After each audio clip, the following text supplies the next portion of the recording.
up in the same neighborhood, ran into each other again 3 years ago or so. When I look at her, there's a sense of like the neighborhood I grew up in, everything I know. It's Baton Rouge, that's home, that's my family.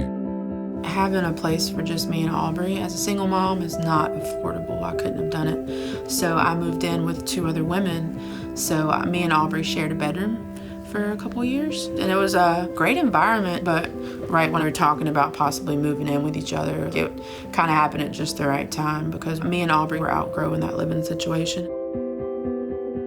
We knew we wanted to be in this neighborhood. This is where we both grew up. This is where his family is.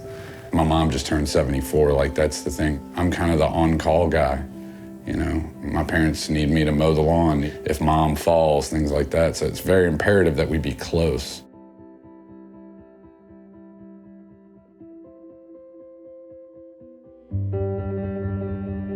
I got my income taxes done. The amount of money that I thought I was gonna make, I made a little bit more, so my credit that they gave me, the tax credit I got, was too much, so I owed up to almost $900. And so, you know, you got that, and then you got $1,200 rent. I ended up we were 10 days behind on our rent when I finally paid it, and so that was $50 the first day and then $25 each day. It was an extra $300. So for $1,200 rent, I paid $1,500. We've been on time every other time, but you know, all it takes to start becoming late, you know, consistently is to be late the first time, and now you're behind and you're playing catch up. My daughter has before and after school, and I'm paying $300 a month. Easy to cover those costs with gas and the traffic to get to and from. It's a lot, you know. Costs can get really high really quick.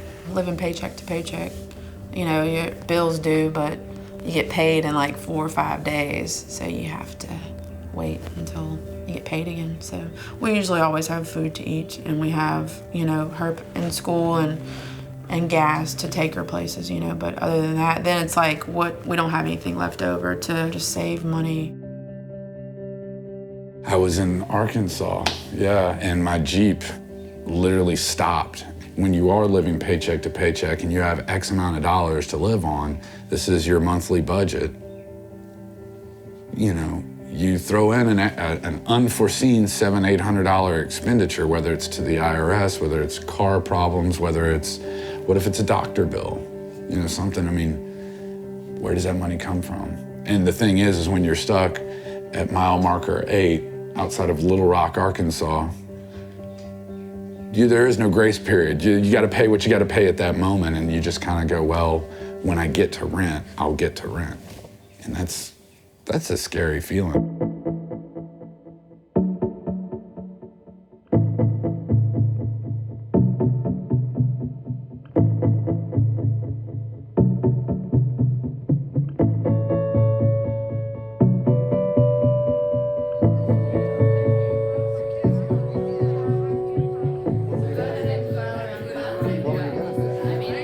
No further ado, Stephan Jenkins of thirdeyeblind.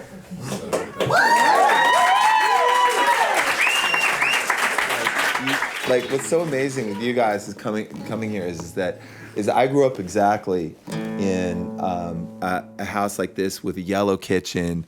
We were always subject to rent instability, and I'm just kind of tripping on the symmetry of being able to be here today. This is about my family, and this is a song called "All These Things Are Yours." My mom recovered, alcoholic, gave me opera, and Jackson Pollock said, all these things are yours, boy. She said, you're not blessed, you're not cursed, in the end you write your verse, 'cause all these things are yours.